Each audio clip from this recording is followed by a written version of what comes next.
Ce qui est particulier, c'est qu'on a travaillé très étroitement avec deux autres présidents, celle qui nous précède, l'Estonie, et celle qui va nous succéder, l'Allemagne.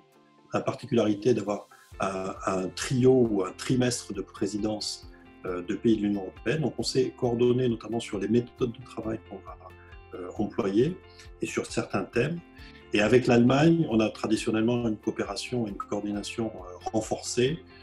Et donc, on s'est coordonné sur les thèmes que l'on va mettre en avant dans les différents programmes. Et on va aussi tenir une réunion informelle le 26 juin, à l'occasion du 75e anniversaire de la signature de la Charte des Nations Unies, donc de la Fondation des Nations Unies. Nos deux ministres des Affaires étrangères présideront ensemble une réunion informelle dans le cadre de l'Alliance pour le multilatéralisme.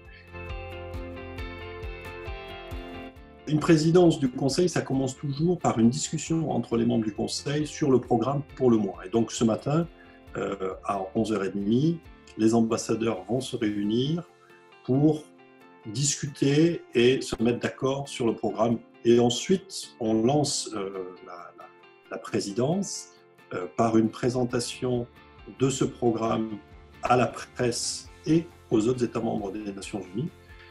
Pour le reste de la semaine, ce qui est prévu, c'est mardi une réunion fermée sur la question des armes chimiques en Syrie. Jeudi, nous aurons une réunion ouverte sur le maintien de la paix et notamment sur l'impact de l'épidémie de Covid-19 sur les opérations de maintien de la paix dans 3 pays, au Mali, au Soudan du Sud et sur l'opération qui est positionnée entre Israël et la Syrie. Vendredi, nous aurons une réunion sur le G5 Sahel, donc cette coalition de pays du Sahel qui sont engagés dans la lutte contre le terrorisme et coalition à laquelle les Nations Unies apportent un soutien ainsi que beaucoup de pays à titre bilatéral.